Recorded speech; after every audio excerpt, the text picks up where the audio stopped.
You're heading to Spain with a team of archaeologists to try to find some ancient artifacts. You get lucky and uncover one of the greatest treasures of the Iberian Bronze Age. Iberian refers to the Bronze Age culture of Portugal and Spain. So you find and unearth coins, jewelry, vases, vessels, and two pretty strange items. One is something like a part of a scepter, and the other resembles a bracelet. And you know what's strange about them? They're connected with space. In 1963, several miles away from the city of Vienna, Spain, scientists discovered the treasure of Vienna, one of the most significant gold hoards from the Bronze Age. Interestingly, are there bronze treasures from the Golden Age? Never mind. All the gold found dates back to sometime between 1500 and 1200 BCE, except for that scepter and bracelet. They were made by inhabitants of another planet, so their production date is unknown. Okay, that's a joke. However, a small part of this joke is true. When scientists studied the found gold, they discovered that those two items were made of iron. So what, you might think? Well, the catch is that in the Bronze Age, people didn't mine or manufacture iron.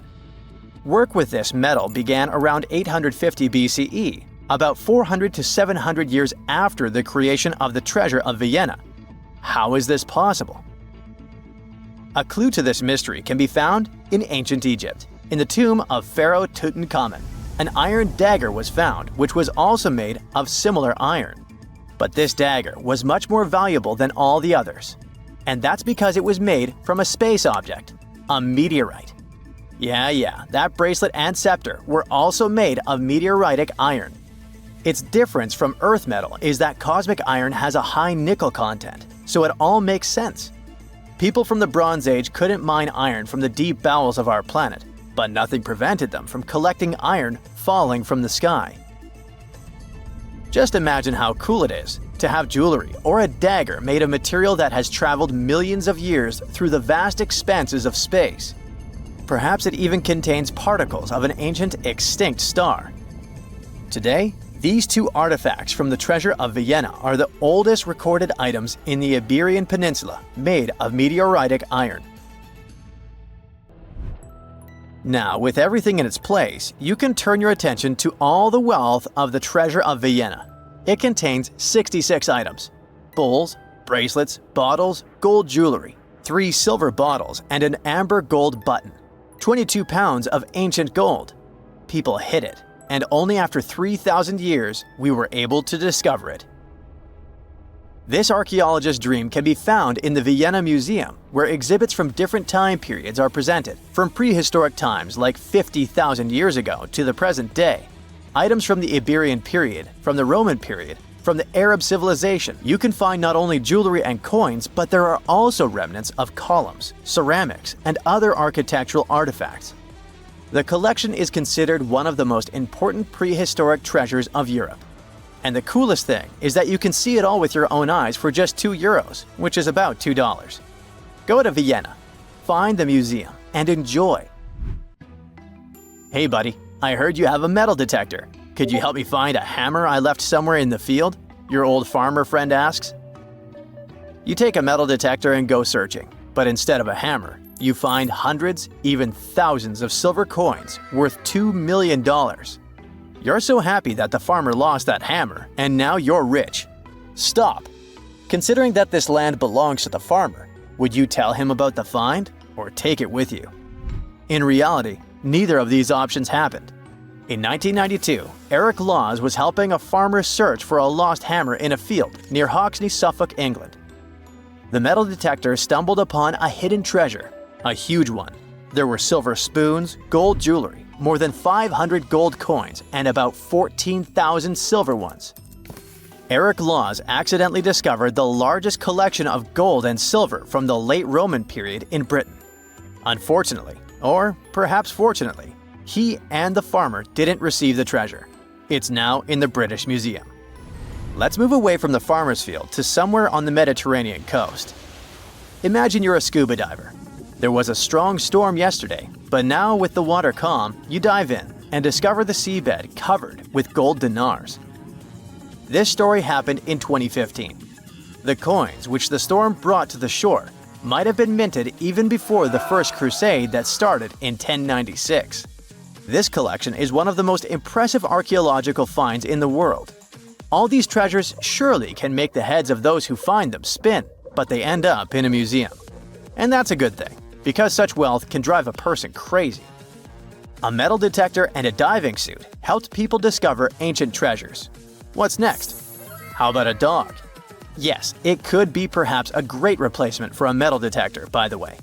So in 2013, two people were walking their dog in Northern California on their property. Suddenly, they discovered a rusty can filled with coins minted from 1847 to 1894. There were about 1,500 coins, and they all were gold. Another chance for a carefree rich future? Not this time. The find caused a lot of controversy among specialists. There was one version, according to which these coins could have been stolen from the US Mint. But later, the US Mint debunked this suggestion as they'd never had this gold in their storage. Anyway, it's interesting what the point was in hiding it all in someone else's yard. Some thief risked their freedom and life to get rich. When they succeeded, they just hid the coins as if they never existed. What a strange deal. Coins, jewelry, meteorite items, it's all cool. But let's end our video with something grand and epic. Archaeologists were conducting research near the Mediterranean coast of Egypt and discovered a treasure trove inside a sunken temple and sanctuary. Despite the waves, earthquakes, and seawater, the massive find was preserved in a not bad condition. The temple was built a very long time ago and collapsed in the middle of the 2nd century BCE. It was an important structure in ancient Egypt. People considered this place holy. Pharaohs came to the temple to seek help from the higher powers of Egyptian mythology to obtain titles for their rule. Titles of kings of the universe. For many people, this place was like the center of the universe, and now it lies forgotten on the seabed, almost ruined. Time spares nothing. Researchers found out the temple had been part of an ancient port city.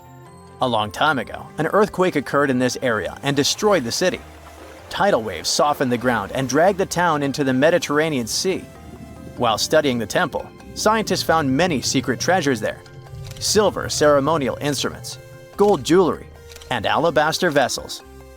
In past times, people used them to store perfumes or greasy ointments called unguents. Perhaps in ancient Egypt, they weren't bad in the field of cosmetology. Near the temple, archaeologists discovered a Greek sanctuary. Apparently, the Greeks living in Egypt or coming here on business wanted to pay tribute to Aphrodite, so they created a small building in her honor. In that place, archaeologists found bronze and ceramic artifacts from different cultures. Scientists found out that the Greeks had permission to trade in the Egyptian city and even be its residents. It seems pharaohs living around 600 BCE were favorable to the Greeks. The profession of an archaeologist is very exciting. But what would you do if you found some ancient treasure? Before answering this question, find out what law applies to such finds in your country. In 1850, French scientist Auguste Mariette went to Egypt looking for manuscripts, but accidentally found a head of a sphinx sticking out of the dunes. He cleared the sand and figured out the sphinx was guiding the entrance to some underground construction. Several months later, he finally entered the Serapeum of Saqqara. Inside, he found an enormous granite sarcophagi with remnants of 64 bulls. Scientists are still amazed by the tech that the ancient Egyptians used to transport those enormous boxes. The Serapeum was built around the year 3000 before the Common Era. It was an underground tomb built to honor the sacred Apis bulls of ancient Egypt. It had a long hallway, almost 500 feet long, with giant stone rooms on both sides. Some of the sarcophagi weighed as much as 50 average cars, and all of them were made with super precision with exact 90-degree angles. These sarcophagi were beautifully decorated with hieroglyphs and carvings that told stories about the lives and importance of the Apis bulls. Now, there are 24 sarcophagi left. In ancient Egypt, Apis bulls were very special animals connected to the deity Ptah. They thought the bulls carried Ptah's spirit and wisdom, helped the pharaoh, and protected the Egyptians. Priests looked for special markings on young bulls to find Apis bulls.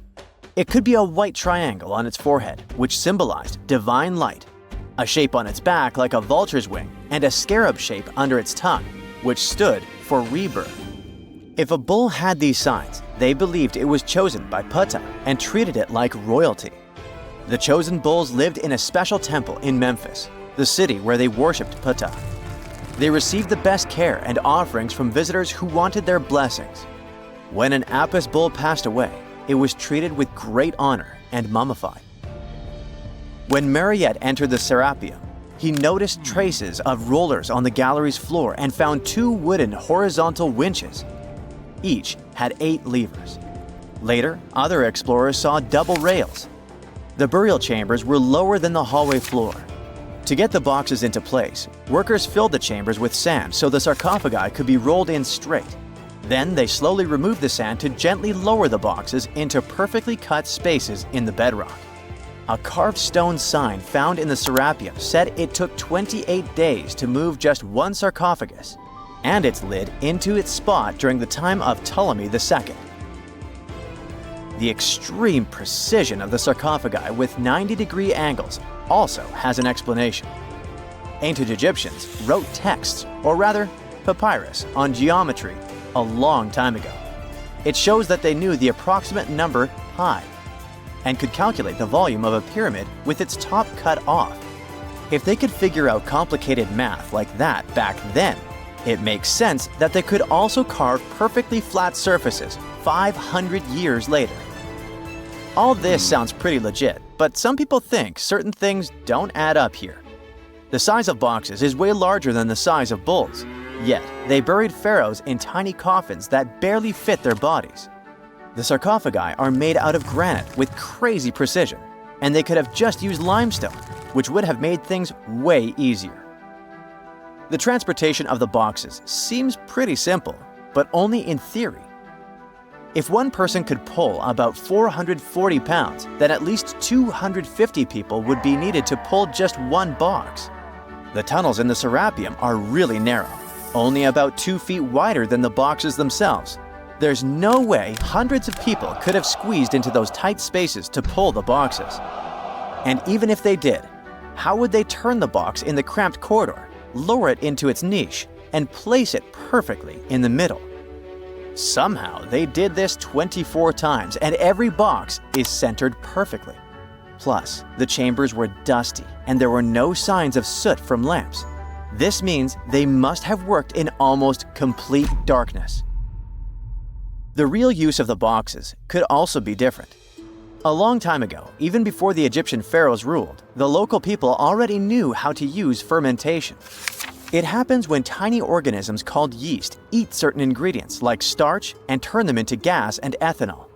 So someone in ancient Egypt probably put food like barley, bread, and even meat inside a giant stone box, then closed it tight with a heavy lid. These stone boxes, carved from granite, were so precisely made that they were almost completely sealed, so nothing could escape from it. As the yeast inside the box started working, it created more and more CO2 gas. It built up pressure inside the box. The granite boxes were incredibly strong. They could handle more pressure than a car tire can hold. When granite was squeezed under such pressure, its crystals produced a tiny electric charge. This effect was possible because granite contains quartz, a material that reacts to pressure this way. The process also needed meat or animal parts, possibly to help the yeast grow better. Meat contains something called oleic acid, which yeast needs to keep growing and to survive the bad effects of the ethanol it produces. As the pressure inside the box kept growing, the combination of gases and electricity made these boxes not just ancient fridges, but powerful energy systems. Over time, the pressure inside got so strong that it could push the lid open and the gas would escape with a pop. But when people rediscovered the Serapeum in 1850, they found old drawings that showed piles of stones stacked on top of some of the box lids. So, someone long ago probably tried to make the lids even heavier by adding extra weight to make it harder for the gas pressure to push them open. This extra weight also meant the quartz crystals in the granite could keep creating more electricity under all that pressure. If someone opened one of these stone boxes thousands of years later, they would only find bones from bulls that were placed in the box. And that's exactly what Mariette discovered in the 1850s. They opened the Serapeum for visitors soon after the first excavations in the second half of the 19th century. Prince of Wales even had a luncheon with his guests in one of the sarcophagi. Sands and earthquakes made the site inaccessible for a while, but now you can visit it again and try to solve the mystery yourself. With new tech, we could have answers to many other historical mysteries soon. A team of scientists at Chicago's Field Museum of Natural History recently used a special CT scanner to learn more about ancient Egyptian mummies without unwrapping them. They gently rolled 26 mummies on custom carts out to the parking lot, where the scanner was waiting. It took thousands of detailed X-ray pictures of each mummy and their coffins. When all the pictures were put together, they created 3D images that showed what was inside, the skeletons, and some artifacts. The scientists hope these images will help them understand ancient Egyptian burial practices from over 3,000 years ago. Even though the scanning process only took 4 days, it might take 3 years to study all the data. But scientists were able to learn some personal details about the mummies. One of the most popular mummified individuals at the museum, Lady Chineta, was a woman who lived in ancient Egypt about 3,000 years ago. It looks like she passed away in her late 30s or early 40s. To make sure her body looked complete for the afterlife, embalmers put stuffing in her neck to keep it from collapsing. They also placed artificial eyes in her sockets, so she would have eyes in the next world. She was wrapped in fancy linen and placed in a beautifully decorated coffin. The scans revealed that it had been carefully crafted with a slit at the back, which embalmers used to fit the body. There were also some artistic details on the surface, like markings for her knees. It looks like her burial was on the scale of a high-end luxury car. Egyptologists have been digging around every inch of the Great Pyramid for ages. Yet somehow, they overlooked this stunning pink granite bathtub buried a few miles next to it. And here's the deal. This mysterious oval tube lying next to the Khufu pyramid for years may provide evidence that the Egyptians built the pyramids not only for monumental purposes, but also to generate electricity, experimenting with it long before Alessandro Volta and Thomas Edison. The Giza Plateau is famous for its 3 pyramids, Khufu, Khafre, and Menkaure. But there are also 2 smaller foundations next to them, the unfinished North Pyramid of Zayet El Aryan and the Layer Pyramid. Some researchers say these buildings were never finished, while others think they were destroyed for more mysterious reasons. One of these reasons might have to do with the original usage of the Giza pyramids, the idea that they were used as an electricity generator. To connect these dots, we need to go back to the beginning of the 20th century.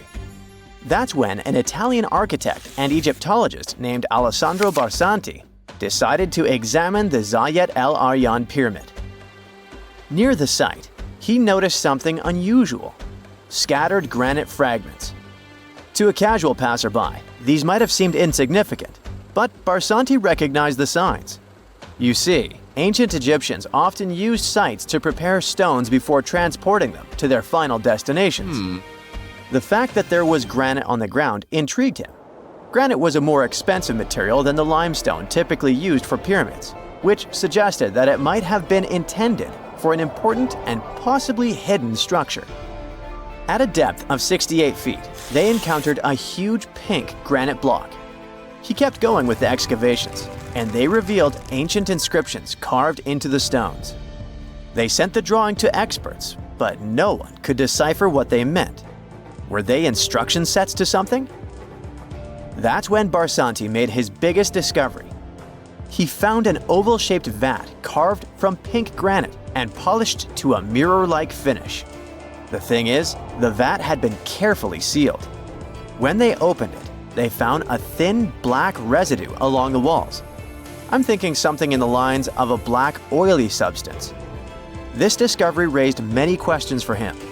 It didn't make sense to him that ancient Egyptians would go above and beyond to seal and protect this strange vat. By 1911, Barsanti had to abandon his effort to figure out what was the deal with that mysterious pit. But his findings intrigued researchers all over the world, and they've got their own opinions about it. One of these modern theories suggests that the other pyramids could have been used as a part of a bigger whole. It suggests that the Khufu pyramid was actually used as a water pump designed to irrigate the desert area. Apparently, the pyramid's internal chambers would function as a hydraulic system. In the 1990s, an engineer took this theory seriously and studied the pyramid's subterranean chamber. Surprisingly, he found actual signs of water damage.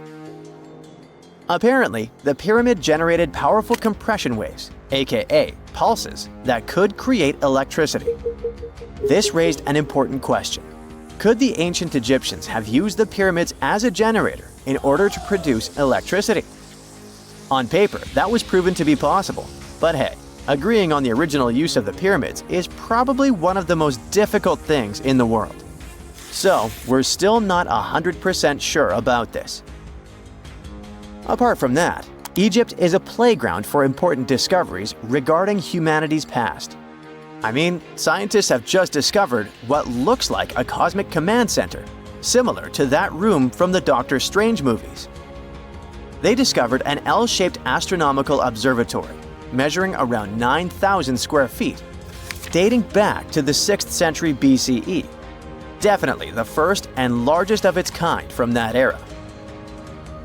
The mud brick structure housed tools used for calculating dates related to ancient Egyptian rites, royal coronations, and agricultural plans. This observatory is located in the archaeological site known as the Temple of Phuto, just 50 miles east of Alexandria.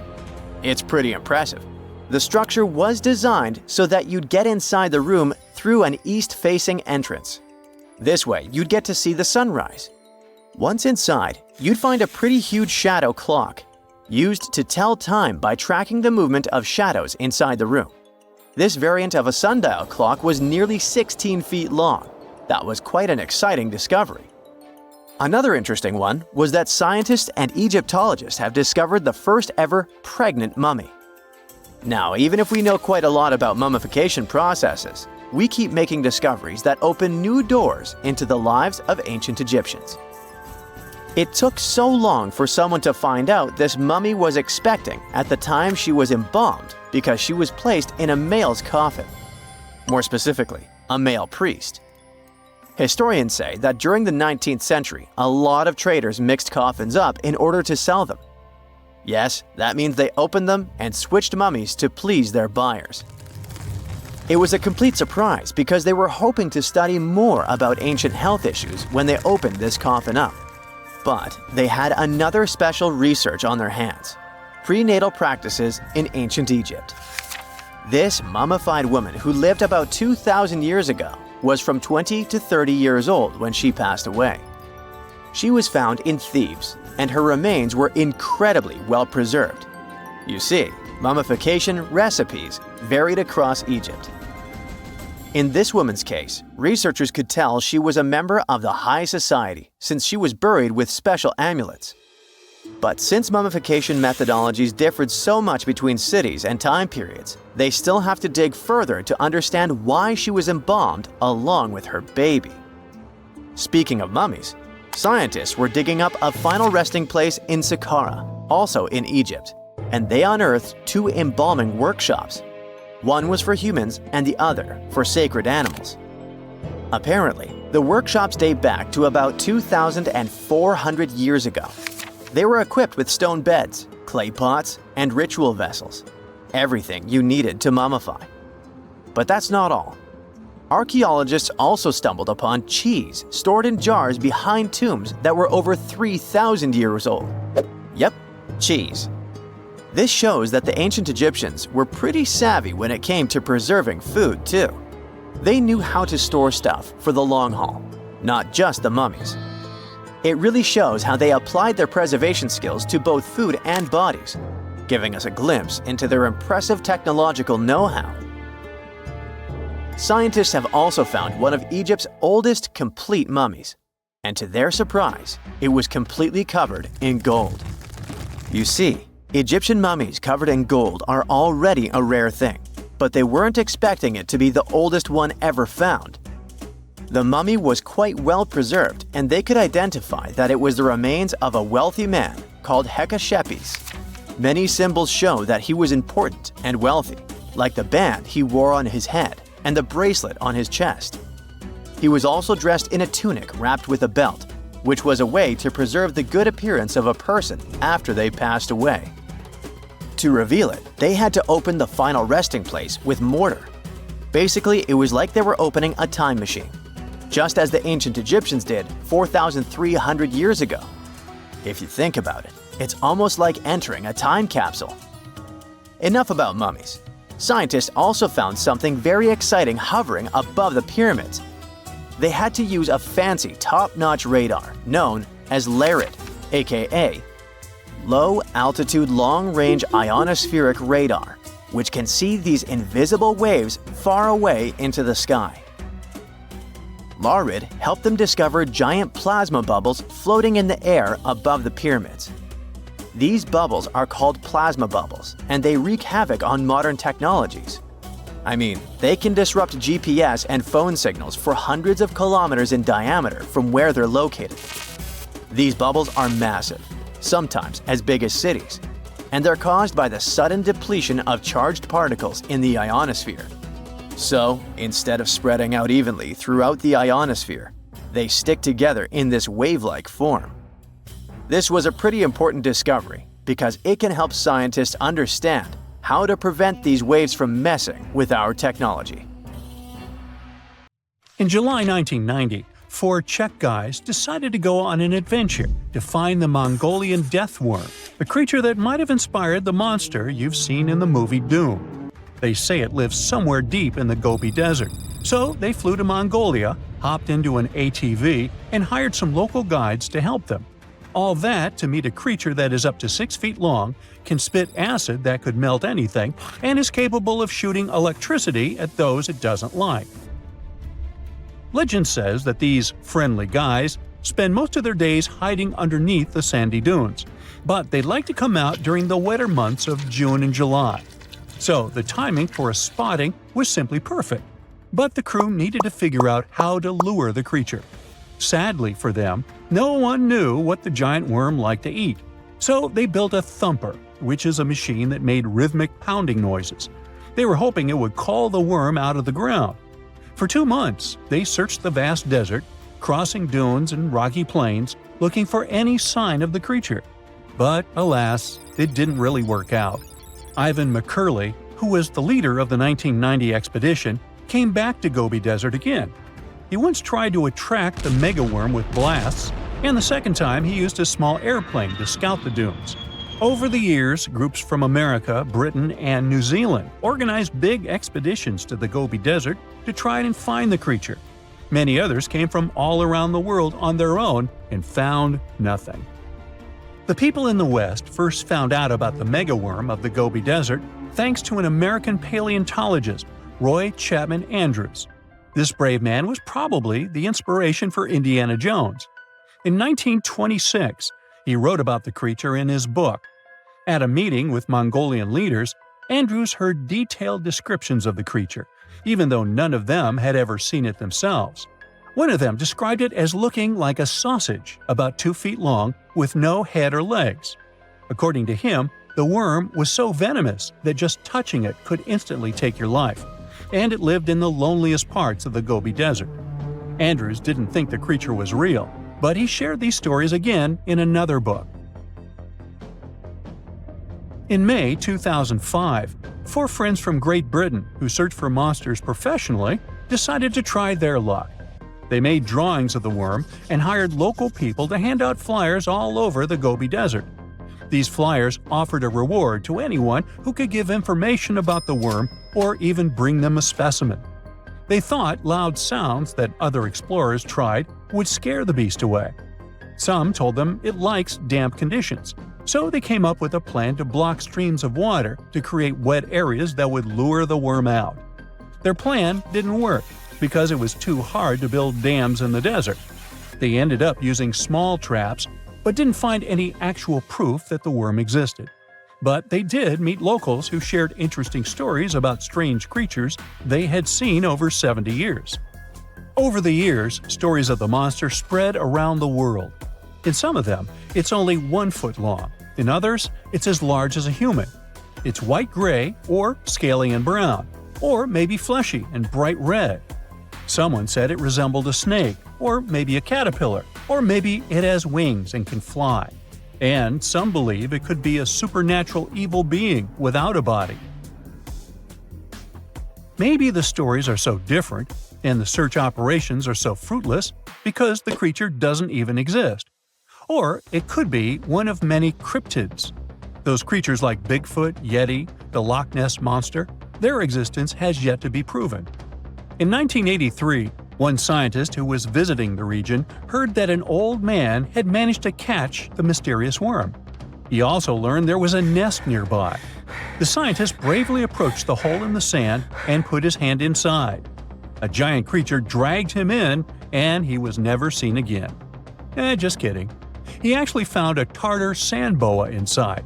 It's a chunky, burrowing, non-venomous snake that has small eyes and gray-brown scales. He showed it to the locals to verify if it was the monster, and supposedly all of them said yes. Most Mongolians who know about the worm still believe it's real. Now, even though people call our supposed monster a worm, it's just what it sounds like in the English translation. Many Mongol cultures have used this word for centuries to refer to any animals they thought to be really dangerous, especially snakes, even non-venomous ones. So, it doesn't have to be a literal worm after all. Worms are soft and squishy, but a creature living in the harsh Gobi Desert would need to be tougher, more like a snake or a type of lizard without legs. Neither of these creatures can shoot electricity or spit acid like they say the death worm does. But some snakes, like cobras, can spit venom that's dangerous for people.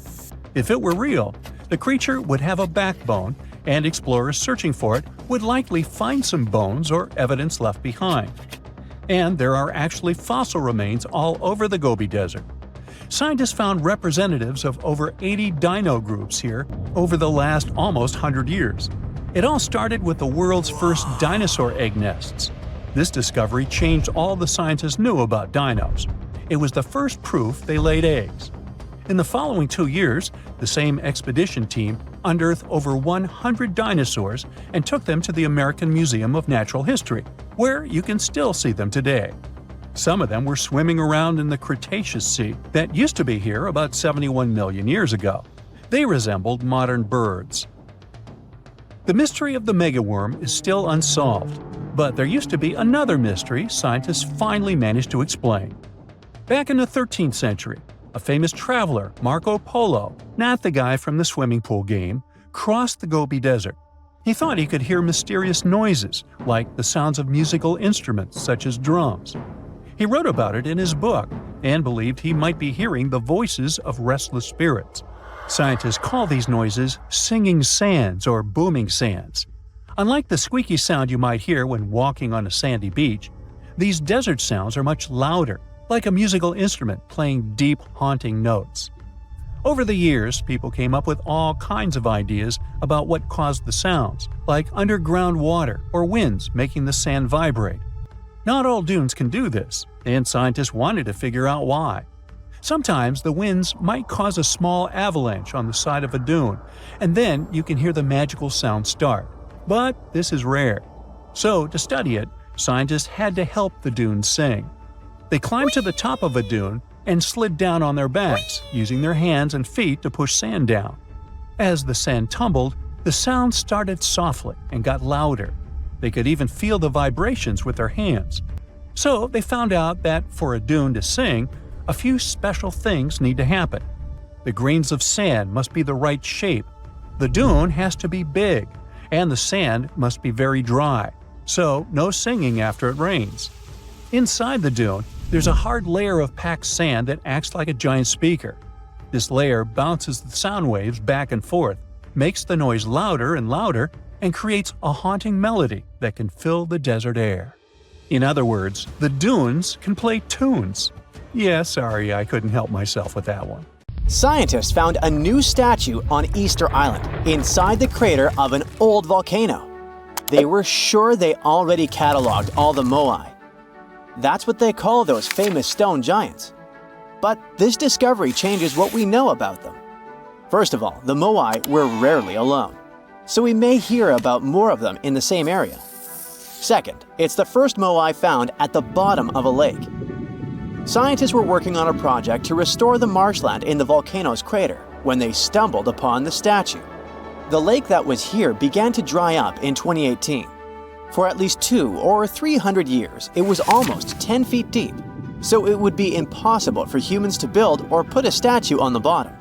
Scientists think the moai are over 500 years old. It's possible that the Rapa Nui people who built them probably brought the statue here when the lake was dry in the past. The new find turned out to be slightly over 5 feet tall, which is smaller than the other statues on the island. It's a full-bodied one with recognizable features.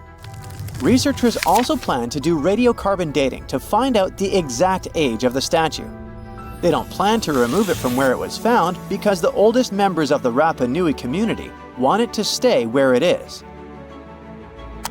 Moai statues kept scientists puzzled for centuries. They knew that they were built as a dedication to the island's chiefs, but no one could figure out why they chose these various locations for the statues. Most of them were found along the coast of the island. Researchers from Binghamton University in New York decided to study the locations more closely and learned that it had to do with water. Easter Island has porous volcanic soil that absorbs rain easily, so there aren't enough streams or rivers and too little fresh water. Hundreds of years ago, the island's people relied on groundwater discharge to get drinking water. The water stored deep underground in rock or soil layers, called aquifers, reach a point where it flows up to the surface. When this underground water emerges near the coast, it mixes with the salty seawater, but the salt level remains low enough that the water is safe to drink. The islanders used to collect this water directly from the spots where it flowed out. And it looks like that's why they built the moai along the coast, right near their most important water source. The main bodies of most of the statues were made of volcanic tuff from a local quarry in what used to be a volcano. This material is easy to carve, but not so easy to transport. That's probably why researchers found over 300 unfinished moai back in the quarry. The rest of them stand in various locations, facing the villages. It looks like the statues were carved lying on their backs. Then, their sculptors detached them from the rock, moved them downslope, and set them in a vertical position to finish the work. When it was done, it was time to move the statue to its platform. And we're talking about moving statues that weighed around half as much as a single-story, unfurnished house without a car or any modern equipment for 3 miles. The locals must have invented some original transportation method. Scientists tried to recreate it and pulled moai replicas on wooden sleds. They thought someone would have used palm trees for that purpose, but this theory has been debunked. The most successful experiment so far was wielding ropes to rock the statue down the road in a standing position. This sounds legit, because the local Rapa Nui legends mention that the moai walked from the quarry. And of course, they needed a good road to get there. In the early 20th century, researchers Catherine Rutledge found an 800-year-old road network on the island. It was a bunch of pathways around 15 feet wide going from the quarry. She thought that those roads were ceremonial and not built just for the statues. She wasn't a famous scientist back then, so others mostly ignored the theory. Several decades later, famous Norwegian adventurer and archaeologist Thor Heyerdahl published his theory.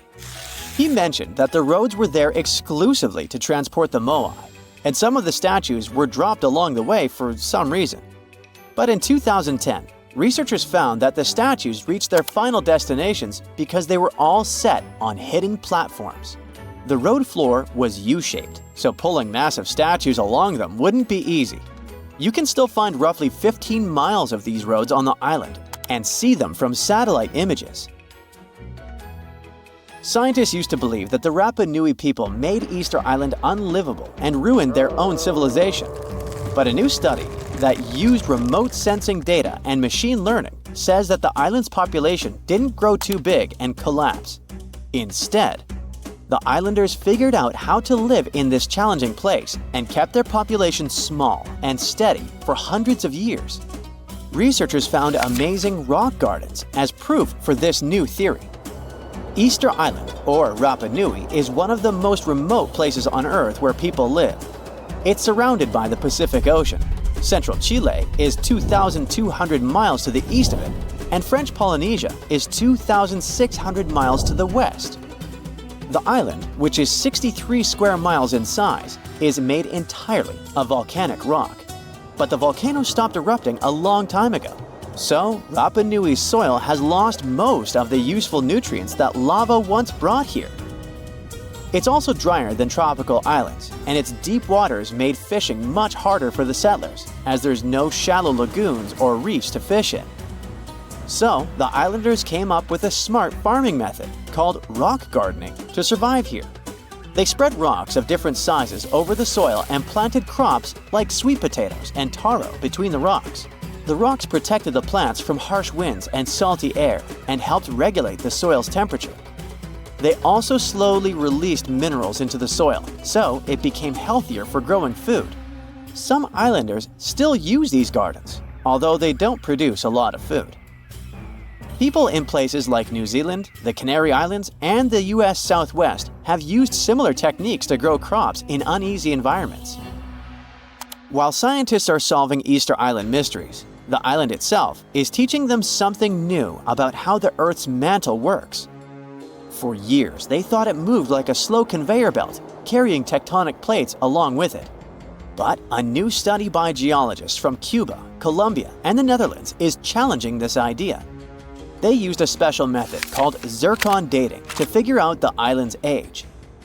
Zircons are tiny crystals that form when magma cools, and they have traces of uranium inside that turns into lead over time. So, the scientists measured this change to tell the age of zircons. And they were shocked when they saw that some zircons were way older than expected, around 165 million years old. The island itself is only 2.5 million years old.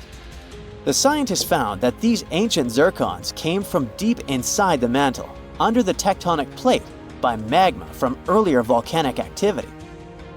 Easter Island's volcanoes are part of a group called hotspot volcanoes, formed by hot plumes of rock rising from deep within the Earth. Normally, these plumes stay in one spot while the Earth's crust moves above them and creates a chain of islands, like Hawaii. But the discovery of ancient zircons on a younger island shows there's more going on deep underground than we thought. Research showed that 165 million years ago, a giant volcanic plateau existed where Easter Island is now. But 110 million years ago, it sank under Antarctica because of tectonic subduction. Ancient zircon minerals stayed put and didn't travel away with the mantle conveyor belt. So, it looks like the mantle near hotspot plumes doesn't flow as much as scientists used to think. It stays still. This new idea could lead to big changes in how we understand plate tectonics and how the Earth's inside moves over time. There you are, trekking across a desert on foot. It's hot, you're terribly thirsty, and now you gotta walk around this stupid wall. Wait, a wall in the middle of a sandy, lifeless nowhere? Exactly, a wall in the northern Saudi desert. Archaeologists have just made a super exciting discovery, and what they found was not just a single wall. No, it was a whole ancient walled city that might date back to 2400 BCE. They think this place was home to around 500 people and could have been used for 1,000 years. This discovery is groundbreaking. It means that the area could have been way more advanced than anyone expected. The city was well organized, with different zones for living, towers and strong walls for protection, and different sections for all kinds of daily life. This ancient city, now called Al-Natab, was basically an oasis town, and it's great since it can give us a peek into what life might have been like in this desert thousands of years ago. Apparently, they had clearly separated areas, like residential sections, a cemetery, farmland, and even a town center. This oasis city, found in the Khaybar area, is the first big organized settlement from the 2nd or 3rd millennium BCE that researchers have uncovered in northwestern Arabia. The first surveys show that this town, which covered about 6 acres, had several districts, including the residential area, the cemetery, and the legal one, with courts. The houses were set up in neat rows, all connected by small roads. Those streets kept the residential area separate from the rest of the town. Back then, most people in this region were nomadic herders, always moving around. But archaeologists have been sure that during the Bronze Age, northwest Arabia had small walled towns and oasis centers scattered across it. These connected oasis towns were unique, offering secure places for people to live, store goods, and trade. They started showing the beginnings of urban planning, which hints that people of that time were already starting to settle down and organize communities more seriously. The research team estimated that there were about 50 homes in Al-Natab, but that number could go up to 70 as they keep digging. They think that a few hundred people lived there, and probably one of the coolest things is that some houses went up to 3 stories tall. Built on a slope near a couple of major trade routes, this city was set up in a prime spot. Now, one of the most impressive things about this place is its water supply. The oasis had springs and aquifers, which are underground water sources, and such conditions were perfect for farming. Those water sources meant residents could grow their own food, making the town self-sufficient. The outer walls probably helped control who could enter the town and get access to its resources. This settled way of life was an impressive shift from nomadic living to a more agro-pastoral lifestyle, which means a mix of farming and herding animals. Another find that supports this theory is a bunch of tools like grinding stones, mortars, and pestles discovered inside the town. People there must have ground grains and prepared food. They had a diet of cereals, meat, and milk from animals they raised themselves. These astonishing findings show that the inhabitants of the town could easily feed themselves and were surprisingly advanced for that time. Thanks to better access to Saudi Arabia in the past couple of decades, archaeologists now have a much clearer picture of what life there was like thousands of years ago. The most exciting thing is that Al-Natab might have been part of a whole network of similar fortified oasis towns spread across the region, and all of these connected sites could show us how trade routes and small settlements worked together at that time in that arid area. Now, at the same time, this recent discovery isn't the only one that has the scientific world buzzing with excitement. How about we visit Egypt and see for ourselves? After all, archaeologists have just found a stash of ancient Egyptian and Greek treasure underwater. They were exploring the lost city of Thonis Heraklion off the coast of Egypt, which sank more than 1,000 years ago. This city was legendary, and nobody even knew where it was until it was rediscovered in 2000. Now they're uncovering more and more, and on this dive, they found a pile of gold and silver treasures. Those were probably used in rituals to bless Egyptian pharaohs when they took the throne. The researchers even found an ancient Greek temple dedicated to Aphrodite and some super old Greek weapons. Frank Gaudio, the lead archaeologist, said it was astonishing that those delicate objects had survived the disaster that brought the city down. Back in its prime, Thonis Heraklion was one of the biggest port cities in the Mediterranean. It was a huge center of social life and was the main entry point for ships from Greece coming into Egypt. But tragically, due to rising waters, earthquakes, and a catastrophic tidal wave, the soil underneath the city literally turned into mush, and then the entire city sank into the Mediterranean. It was forgotten until Gaudio's team found it in 2000. Since then, they've been uncovering new parts of the city and piecing together its history little by little. If a lost underwater city doesn't seem impressive enough, we can travel to the Amazon. The discovery made there is truly mind-boggling. For centuries, people have talked about lost cities deep in the Amazon, like El Dorado, that mythical city of gold that lured Spanish explorers into the jungle. A lot of them never came back. Then, in the 1900s, a British explorer named Percy Fawcett went searching for what he called the lost city of Z, and he too disappeared. But now, finally, scientists have actually found proof that those lost cities in the Amazon were real all along. A team of scientists use a tech called LiDAR, which basically allows you to see through thick jungle from above by bouncing light beams off the ground. They flew over the jungle in Bolivia in a helicopter about 650 feet up and mapped out those hidden ancient cities. What they found were ruins of a huge urban settlement built by the Kasarabi people who lived there from 500 to 1400 CE. And it wasn't just a couple of buildings here and there. No, the LiDAR maps revealed massive urban centers, pyramids, platforms, roads, canals, and causeways, all carefully laid out. Turns out the Amazon wasn't just an untouched jungle. It was once home to big, complex cities. A scientist from the German Archaeological Institute explained that Europeans had long ignored the possibility of ancient Amazonian cities, but the LiDAR maps showed they were wrong. The new maps have revealed 26 sites, including 11 that no one even knew existed. Researchers have discovered two main city sites, Landivar and Kotoka. They had massive moat causeways stretching out like spokes on a wheel, linking the main cities with smaller surrounding settlements. Some of the canals even connected the cities to rivers and a big lake, which allowed water to flow through the area. Over the years, scientists found scattered ruins all over this region, but the thick jungle made it nearly impossible to connect the dots and see if or how they were related. With LiDAR, the whole layout came to life, showing that those sites were part of a much larger, organized urban system. It's now also clear that the sites had a greater meaning, since everything is lined up in a way that could be symbolic of the spiritual beliefs of the inhabitants. The Kasarabi culture isn't as famous as the Maya, but they had a thriving society in an area that faced huge challenges, like yearly flooding. And although the nearby Andes had their own monumental sites, the Kasarabi were doing something absolutely unique. They even had reservoirs to store water, which suggests they might have been dealing with occasional droughts, which is pretty unusual for the Amazon. Actually, those terrible droughts could be why the Kasarabi eventually left their cities around 1400 CE. A girl, once and beautiful, ended up in a grave with a huge sickle across her neck.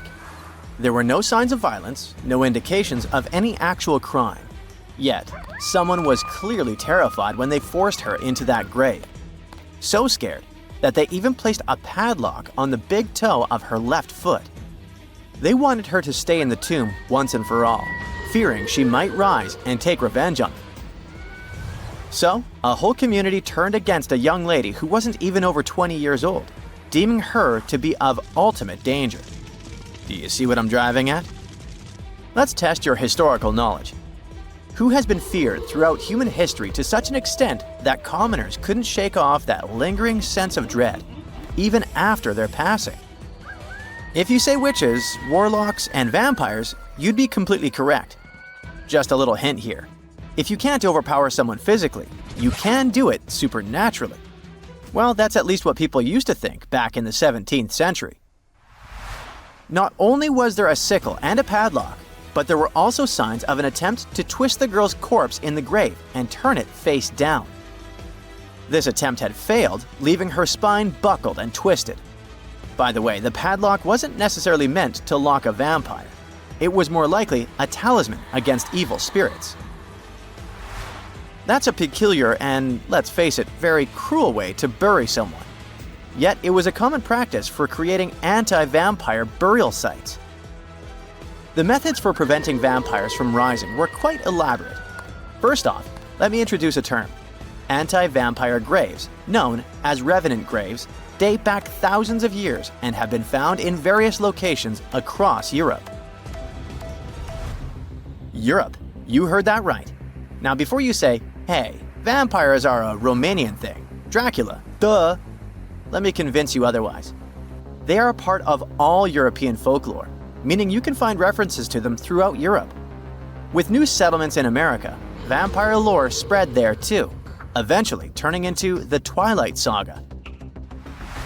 These anti-vampire burials are characterized by evidence of precautions taken to prevent those who bit the dust from rising. Such measures could include placing large stones on the deceased's legs or even piercing the body with a lance to fix it to the ground. To be completely safe, they could also consider removing the head from the torso. So, burying the body face down, cutting off the head, and pressing the body with a stone were the methods used to keep someone believed to be a demonic being from leaving the grave. Let's return to the poor lady, or rather, the girl. A couple of archaeologists, Dariusz Poliński and his partner, Magna Durodzka, who happened to be partners in both crime and life, stumbled upon her grave. Strangely, all of her 206 bones remained untouched. Yet no gravestone, no name, nothing. Just a lonely grave on a hill in northern Poland. Poliński, a professor of archaeology, and Zagrodzka began piecing together the story of the woman they eventually named Zosia. Carbon dating suggested she had been about 18 years old and had passed away about 350 years ago during a chaotic time in Poland's history. There is little documentation about this graveyard, which seemed to serve as a resting place for individuals marginalized by the community. Was Zosia a poor girl who had been marginalized because life forced her into the worst situation a lady could face? Not really.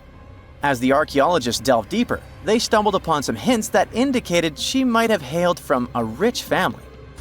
Her burial featured a stylish bonnet, and the delicate silk along with shiny silver and gold threads found with it suggested that it was part of an elegant headdress. This all pointed to the idea that she had some serious status or wealth. But the way she was buried indicated her outsider status in the village of Pien. Perhaps her presence there was unwanted, hence the idea of her being a vampire, backed up by the manner in which she was forced into the grave and held there. By analyzing the structure of her skull and extricating DNA from her skeleton, scientists created a reconstruction of what her face might have looked like. The specialists meticulously reshaped Zosia's likeness using modeling clay on a 3D printed model of her skull, which proved to be a deeply moving experience. They remarked that while they often worked on face reconstructions, in this case, they also sought to restore her dignity. Utilizing these three methods, the team reconstructed Zosia's 400-year-old face, revealing the human story buried beneath supernatural beliefs. It's ironic, isn't it? First, people tried their hardest to make the world forget her face and prevent her from ever coming back. 400 years later, people did everything they could to bring her back to life. Her picture now is all over the internet, yet we will never see the faces of those who buried her.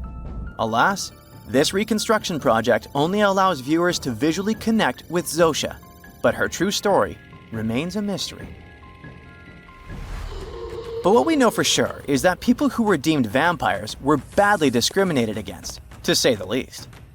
Rumor had it that hungry vampires would even steal people to quench their thirst. Let's use math to prove this rumor wrong and prove that Zosia wasn't one of them. Back in the year 1600, there were only 537 million people worldwide. Yeah, this data may not be very accurate, but it's pretty close to reality. A physicist, Kostas Eftimiou, calculated that if a vampire had been drinking one person's blood each month, humanity would have faced extinction within a few years. Starting with one vampire and a population of 537 million in 1600, this math shows we'd have no humans left by July 1602. But here we are now. Well, while placing a stone on a corpse to make sure the vampire doesn't rise may be something new to you, there are also a bunch of stereotypical things associated with these creatures that you definitely know, such as garlic and mirrors. Funnily enough, even though it's all based on a bunch of superstitions, there's pretty good logic behind the garlic thing. You see, it contains a special compound called allicin, which is a powerful antibiotic. While people back then couldn't know what an antibiotic was, they noticed garlic was pretty effective against various conditions. Since they believed vampires were created by a particular blood condition, they also believed garlic could defeat a vampire. And there's more. There's actually a blood condition called porphyria, which makes people look like real vampires. Their skin is pale and their teeth get bigger as their gums shrink. And guess what? People who have porphyria cannot consume garlic. as it worsens their condition. Wow, that's a cool coincidence. The next superstition is a bit fresher, and it's about vampires avoiding mirrors. The first known reference to the mirrors comes from the book Dracula in 1897.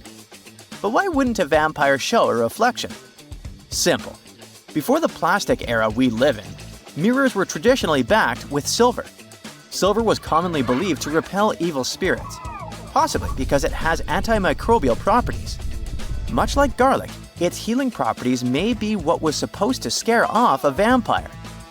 Another reason why suspected vampires may have avoided mirrors is the changes to their appearance from conditions commonly confused with vampirism, like porphyria and rabies. People afflicted with these conditions may have avoided looking in mirrors for that reason, causing others to assume that vampires avoided mirrors. But if you ever met a vampire and these methods don't repel it, I have one more trick for you. Ask the potential vampire to count. It can be spilled grains, seeds, or even the holes in the fishing net if you happen to have one. Vampires are into math, so they'll stop to count, delaying them until sunrise. And we all know that vampires don't do well in sunlight. Ironically, it's Count Von Count, a vampire who teaches us how to count on Sesame Street.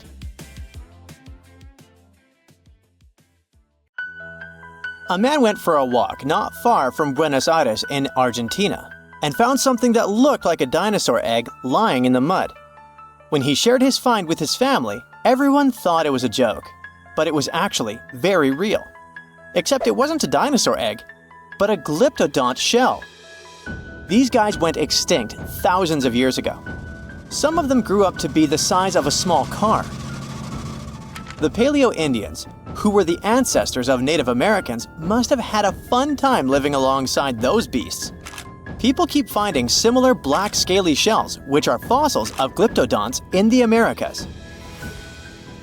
These creatures thrived in South America for tens of millions of years and also spread up north. They had thick armor, called a carapace, and tough, grooved teeth for eating grass.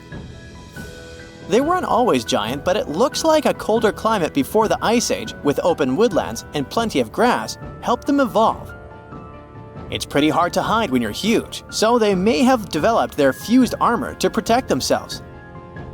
One of the most famous types had a long tail with spikes that it used to fight other glyptodonts for territory or mates. Although they look similar, the ancient glyptodonts were really different from today's armadillos. Glyptodonts had a hard, heavy armor made of fused plates, and today's armadillos have flexible armor and can roll up into a ball to protect their soft tummies. Plus, glyptodonts ate grass using their grooved teeth, and armadillos prefer insects for lunch. But despite all the differences, recent studies of their DNA showed that glyptodonts actually belonged to the armadillo family.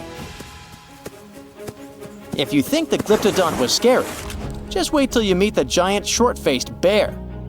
This bad guy grew to almost twice the height of Michael Jordan when it stood on its hind legs.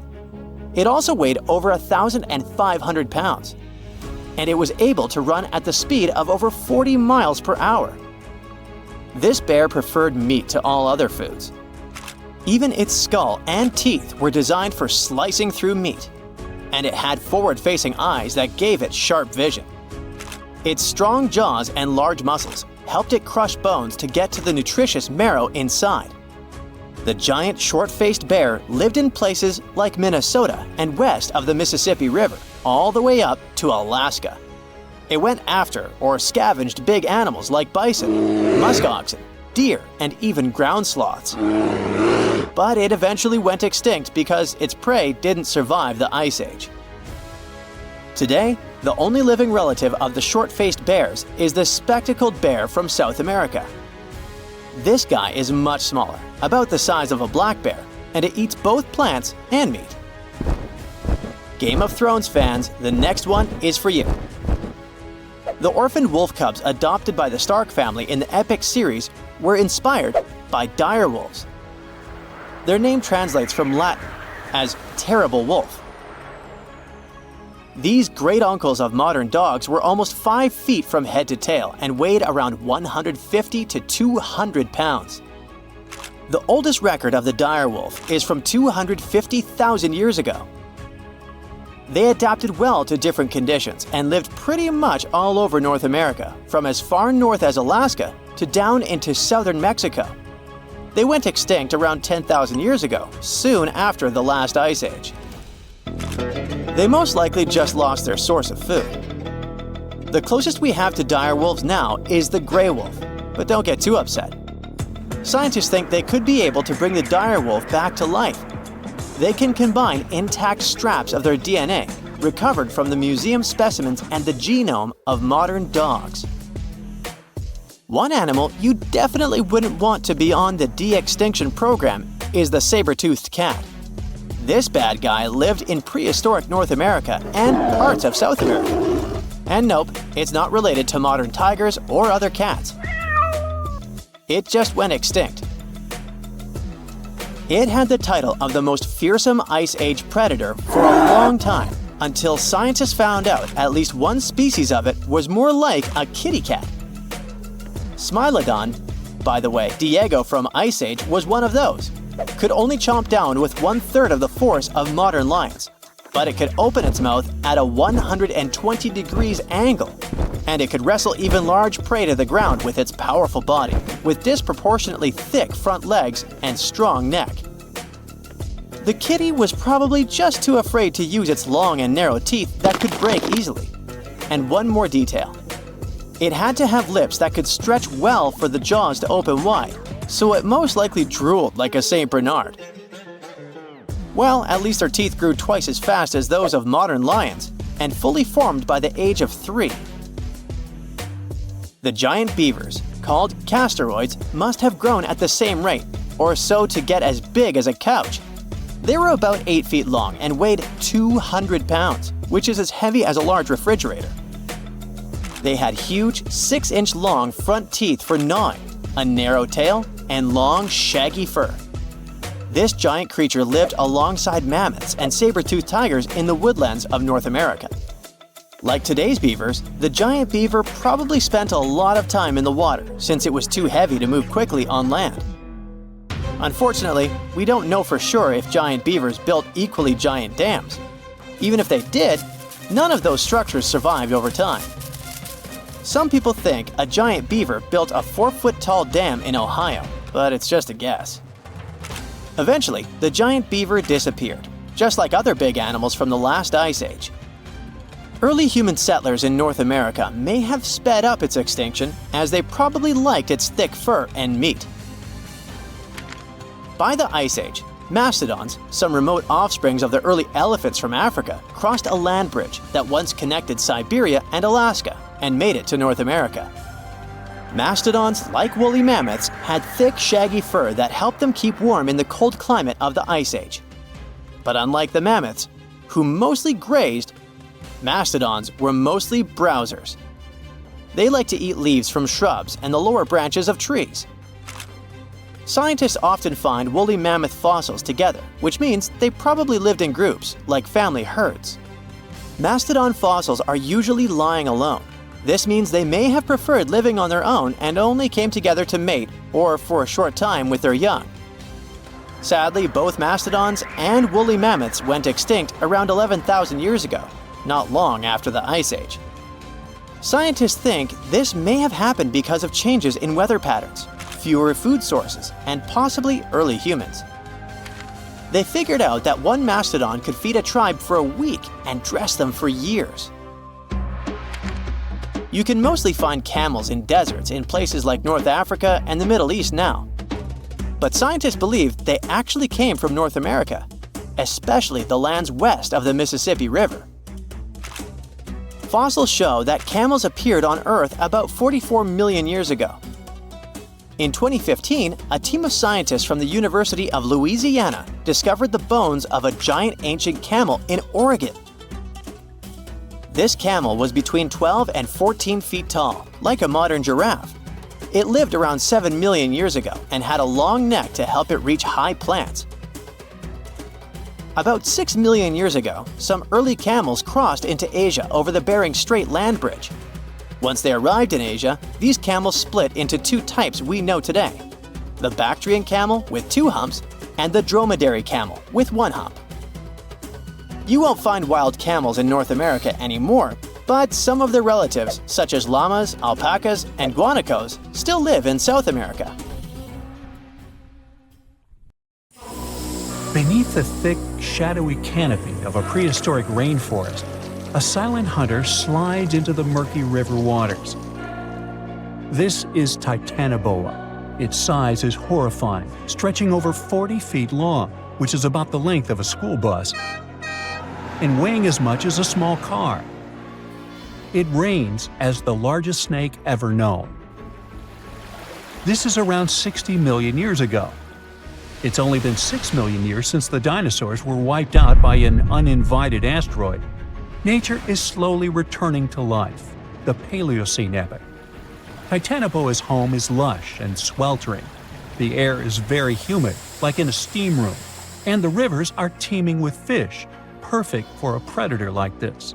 Now that the dinosaurs are gone, Titanoboa becomes the queen of hunting. It's perfectly built for both power and stealth. A strong, sturdy spine can hold the snake's massive size while staying smooth and silent. Titanoboa glides through the water like a shadow, barely visible. It doesn't chase. It doesn't need to. Titanoboa waits beneath the river's surface, in darkness. A bunch of ancient lungfish meanders too close. With one surge, it lunges, its jaws snapping shut. The fish doesn't stand a chance. Titanoboa's grip is unrelenting. After the prey stops moving, the snake immediately consumes it whole. For millions of years, this snake ruled the rainforests. Nothing could challenge it, not the prehistoric crocodiles, not the small mammals, not even the birds. But, as it turns out, it wasn't the only apex predator. Alongside Titanoboa, there was this entire family of snakes, a huge biological tree full of snake genomes and species. Their history spans around 100 million years, all the way to the Cretaceous period. We find their fossils all over South America, Africa, India, and Australia. That's because they evolved in the Gondwanan continents. Back then, all of this was one huge landmass, and they lived right in the heart of it. Now, this family coexisted with all the dinosaurs. The dinosaurs ruled the world back then, and the snakes couldn't be all that dangerous. They lived in the dinosaur's shadow, adapting to survive.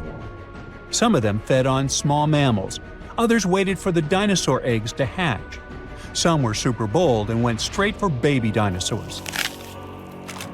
Fossils of one species showed the remains of a little titanosaur, that giant long-necked dinosaur, inside its stomach. And when the age of dinosaurs finally ended in a fiery cataclysm, it was time for these snakes to celebrate. After the asteroid disaster, the world entered a new era of heat and humidity. The warmer the climate, the easier it is for cold reptiles to thrive. Snakes, including Titanoboa, grew larger than ever, but so did the members of this family. All the snakes spread across continents, growing larger and scarier by the century. And eventually, Titanoboa stopped being the only ruler of jungles. Fast forward to about 47 million years ago. Now it's the Middle Eocene epoch, the tropical lowlands of what today is Western India. A lush, swampy place, full of rivers and pools. The earth was warmer, with turtles and crocodile-like creatures basking in the sun. And there evolved the largest and most fearsome predator of them all, Vasuki indicus. Even the name feels important. Vasuki, the serpent king of Hindu mythology, a colossal snake that's coiled around the neck of Lord Shiva, strong and loyal. And the indicus part is because the snake's fossils were discovered in India. Vasuki surpassed Titanoboa and grew to a jaw-dropping length of 50 feet, like a 4-story building. It also weighed as much as a small elephant. Unlike Titanoboa, who preferred to hunt in the rivers, Vasuki mostly hunted on land, though it still could venture into the water when needed. It prowled the marshy ground with quiet, calculated movements, blending with the dense undergrowth. Vasuki also ate crocodiles, massive turtles, and even early whales in local water pools. No one stood a chance. It had immense muscles and squeezed with unimaginable force. But the snake's jaws were much scarier. Unlike Titanoboa and today's pythons, Vasuki couldn't swallow massive prey whole. Instead, it ate them alive with its teeth, just like this. Fast and absolutely brutal, it was an apex predator of its time. And don't forget that we're not talking about one Titanoboa or one Vasuki. These snakes were part of entire populations. In the Paleocene, rivers were full of various Titanoboas. Some were younger, smaller ones, fighting for survival, while the oldest and largest ones dominated the waterways, in the same way as generations of Vasuki indicus competed with each other for thousands of years. Through the years, many siblings of this family got themselves a region to rule over. For example, alongside Vasuki, this big guy was thriving in northern Africa, in what is today's Egypt. Back then, this land was full of water and swamps. Before we learn more about other snakes, this one was considered the largest, about 36 feet long. That's still bigger than today's most powerful snakes, like the green anaconda. But then, we reached the Pleistocene epoch, from about 2.5 million years ago to only 11,000 years ago. Modern humans were evolving all over the world, and now the snakes had a new problem, an even worse one than dinosaurs. While we were developing brains, in Australia, there ruled the local king of snakes. Their names also come from legends. That's how indigenous Australians called their mythological rainbow serpent the creator of the world. It's like a problem of a chicken and an egg. Was the snake named after a deity, or did the Aboriginal people create their deity after a snake? Ancient Australians coexisted with those predators for thousands of years. They warned their children how to avoid dangerous spots, passing down stories of the terrifying serpents. In their legends, the great rainbow serpent was shaping the land, rivers, and features of the world. These legends were most likely inspired by the powerful nature of those snakes. If only they knew that these animals weren't even as huge as Vasuki or Titanoboa. Though they were still dangerous. Urlungor was up to 26 feet in length. They preferred the more green and humid parts of Miocene Australia, like waterways with lush plants around the riverbanks. And there was much more potential prey. Urlungor had a thick body as wide as a human thigh. It loved to hunt in what is today the northwest Queensland. Its fossils were found in the limestone of Riverslade. It was a fascinating find.